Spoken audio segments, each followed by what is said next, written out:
সুপ্রিয় দর্শক, আসসালামু আলাইকুম। ফোর আর বাংলা কিচেনের পক্ষ থেকে আপনাদের সবাইকে স্বাগত। আমি আবারও একটি রেসিপি নিয়ে হাজির হয়েছি। রেসিপিটি ছোট বড় সবার পছন্দের একটি খাবার। রেসিপিটি হচ্ছে ফ্রেঞ্চ ফ্রাই। আপনারা চাইলে ফ্রেঞ্চ ফ্রাই বিকালের নাস্তায় পরিবেশন করতে পারেন। চলুন দেখে নিই ফ্রেঞ্চ ফ্রাই কিভাবে তৈরি করা যায়। 4টি আলু কেটে ধুয়ে পরিষ্কার করে নিয়েছি। এবার আমি একে একে আলুগুলোকে স্লাইস করে কেটে নিব। আলুগুলো এভাবে কেটে নিতে হবে, বেশি পাতলাও না এবং মোটাও না।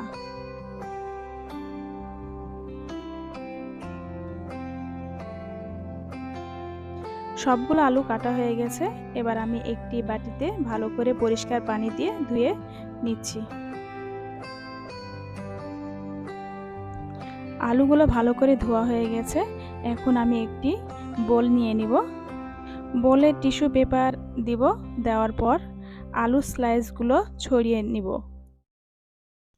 আরেকটি টিস্যু পেপার দিয়ে স্লাইসগুলোকে ভালো করে মুছে নিব, যেন পানি না থাকে। আপনারা চাইলে সুতি নরম কাপড় ইউজ করতে পারেন। আলু স্লাইসগুলো সুন্দরভাবে মুছে নিয়েছি। এরপরে আমি একটি ডিম দিয়ে দিয়েছি।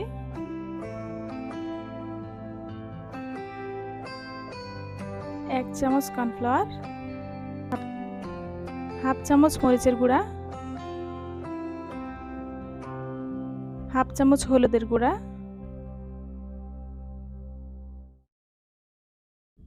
হাফ চামচ ধনিয়ার গুঁড়া,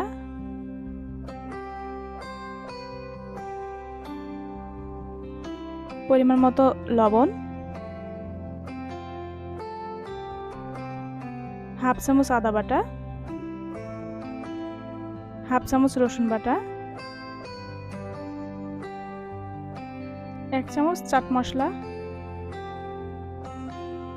সবগুলো উপকরণ দিয়ে এবার একটু একটু করে ময়দা দিয়ে সব সুন্দর করে মিশিয়ে নেব।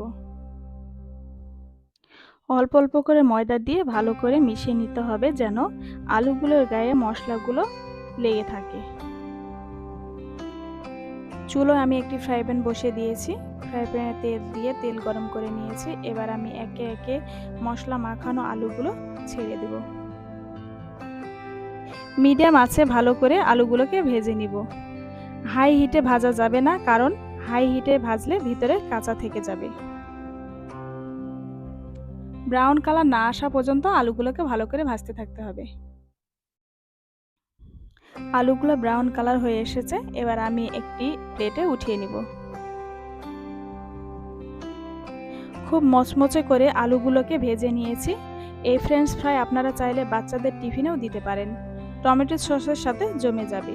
ছোট থেকে বড় সকলের পছন্দ ফ্রেঞ্চ ফ্রাই। গরম থাকা অবস্থায় পরিবেশন করবেন। রেসিপিটা ভালো লাগলে কমেন্ট করে জানাবেন কেমন হয়েছে। খুব সহজে অল্প উপকরণে তৈরি হয়ে গেল মজাদার ফ্রেঞ্চ ফ্রাই। আমার চ্যানেলে যারা নতুন আছেন তারা অবশ্যই সাবস্ক্রাইব করবেন।